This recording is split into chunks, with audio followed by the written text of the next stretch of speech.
22 babae na biktima umano ng human trafficking ang nailigtas sa Parañaque. Kwento ng ilan sa kanila na engganyo silang sumama sa recruiter dahil sa pangako nitong tutulungan sila makapagtrabaho sa ibang bansa na walang gagastusin. May news to go si Susan Enriquez.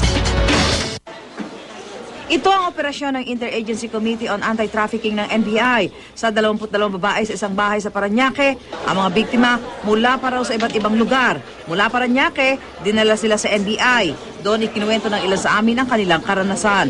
Ang recruit na ito mula sa Laguna, ngayong umaga sana ang alis. Pero nagtaka raw siya kung bakit dadalhin siya sa Cebu para makapunta ng Dubai.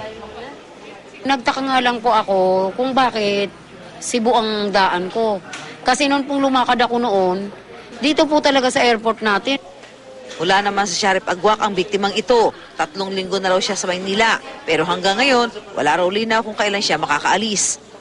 Kung sabi doon sa probinsya namin, 2 days lang kami dito. 2 days lang ako dito. Tapos naabutan ako ng sobrang 3 weeks.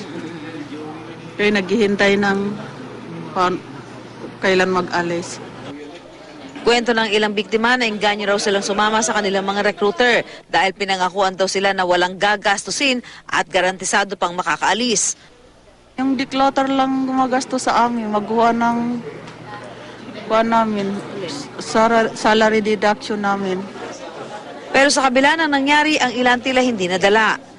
Tila wala pa rin makakapigil sa mga biktima sa kanilang pagnanais na makapagtrabaho sa ibang bansa, bunsod ng halos iisang dahilan. Gusto ko mag-apply ako, makatuloy rin ako sa ibang bansa. Ano yung gusto mo? Kasi kung mag-uwi lang ako, sisingilan ako ng declutter ko ng 3 months. Paano ko makabayad? Wala naman akong pera. Ayon sa NBI, isa sa mga naging informant nila ay naipadala pa ang asawa sa Syria kung saan kasalukuyang mayroong deployment ban. From Manila Airport to Cebu, and from Cebu took a flight to Hong Kong.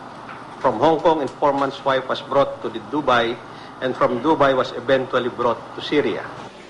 Nakapagtataka rin daw ang paraan ng pagre-recruit at pag-aasikaso sa mga biktima. Isang bahay lang, walang muebles, nakahiga sila sa sahig, yung cardboard lang. Awak na ng NBI ang babaeng di umano'y tumatayong bantay ng mga nasagip na biktima. Susan Enriquez, GMA News.